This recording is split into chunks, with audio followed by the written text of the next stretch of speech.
You know how sometimes a little disagreement in the neighborhood can get out of hand? Well, how about one that ends up in a full-blown legal hearing? I'm talking sworn testimony, a judge, the whole shebang. That's exactly what went down in this one community, and you're not going to believe it. The whole thing started because of one single, really confusing document. So what are we talking about here? It all centers on this one resident, a woman named Deborah Masear. She went and filed a formal petition against her HOA, Paradise Park Condominiums, and her claim that their latest board election was totally illegitimate. And get this, her entire case, everything, was built on just one piece of paper she found in the public record, a piece of paper she was convinced was her smoking gun. All right, let's set the stage. On one side, you've got Deborah Masear, the petitioner, and on the other, her Homeowners Association, Paradise Park Condominiums. And just to be clear, we're not talking about a strongly worded email here. Nope, this was a full-on, formal legal challenge brought in front of an administrative law judge. So what was the big accusation? The petition, which she filed around March 20th of 2024, boiled down to this one simple thing. A newly elected board member, a guy named Frank Maiz, she claimed he was completely ineligible to serve. Think about that. She was ready to challenge the entire election, all because she believed this one person wasn't qualified. And her whole case hinged on this one rule straight from the Paradise Park bylaws. It's pretty black and white, really. It says each member of the board of directors shall be either an owner of a unit or the spouse of an owner. Super clear, right? So Ms. Masear's argument was simple. Frank Maiz wasn't an owner, and he wasn't the spouse of an owner. According to her, he failed on both counts. Okay, so that's the accusation. Now let's dig into the case against the board. What evidence did she actually have? Well, it all comes back to that one single document, the one she was absolutely certain proved her case, no questions asked. Her claim was pretty straightforward. She said, look, Frank Maiz doesn't own the unit.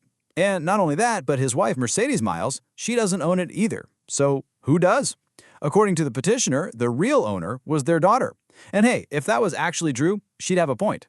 The bylaws would mean Mr. Maiz was totally ineligible. And this is where we get to the heart of the whole thing, the centerpiece of her entire case. Remember that smoking gun I mentioned? Well, here it is. It was a public record for something called a Beneficiary Deed, which was recorded back on May 1st, 2023. She found this, and she was absolutely convinced it proved everything. So how did she read this thing? She looked at the public record. She saw it was a beneficiary deed.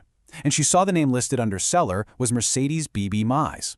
So she put two and two together and concluded this must be the daughter, and that the document meant the property had been sold.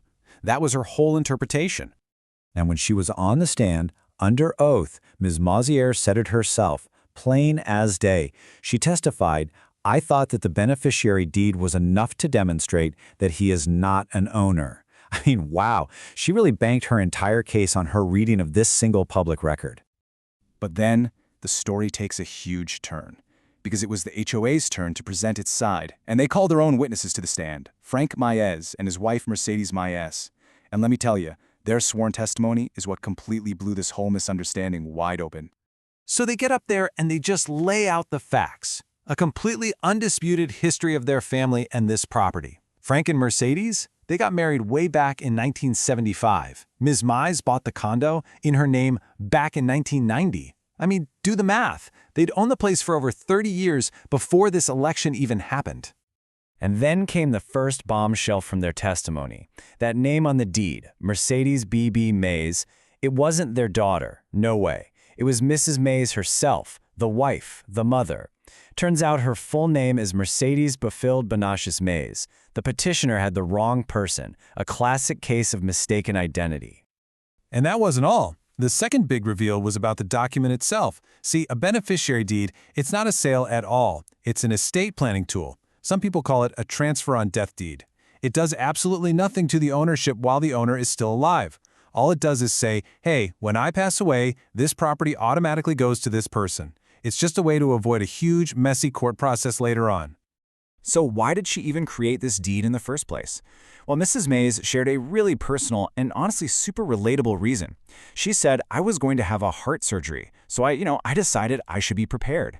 She was facing a major operation and just wanted to get her affairs in order for her kids, just in case. This wasn't some secret sale. It was a mom being responsible and preparing for the worst. So let's just recap the two sides here, because it's pretty wild. You have the exact same document. The petitioner looks at it and sees a sale from the daughter. The owners look at it and explain, no, this is just a transfer on death plan from the mother to her children. That huge fundamental misunderstanding, that was the entire reason they were all sitting in a legal hearing.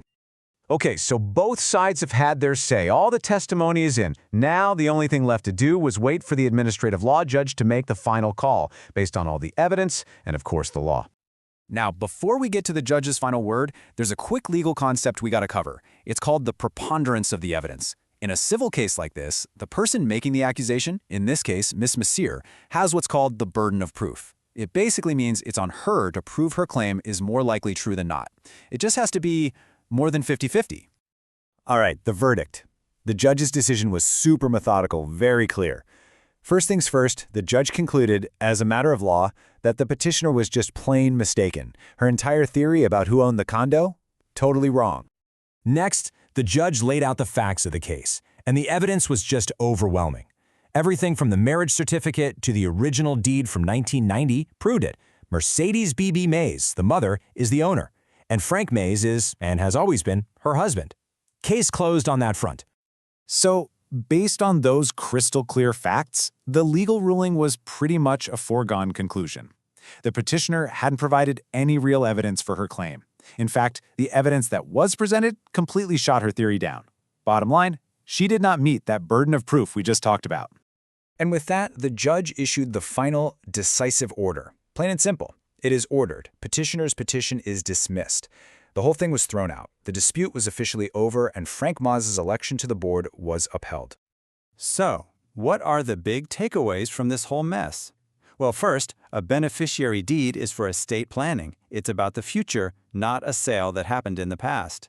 Second, and this is a big one, public records can be super complex and really easy to misread if you don't know what you're looking for. And finally, in a legal fight, it's not enough to just make an accusation.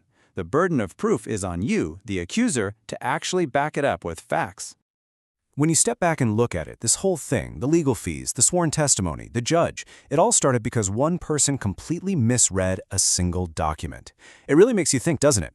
How easily can one piece of paper, when you don't have the full context, be so completely and totally misunderstood?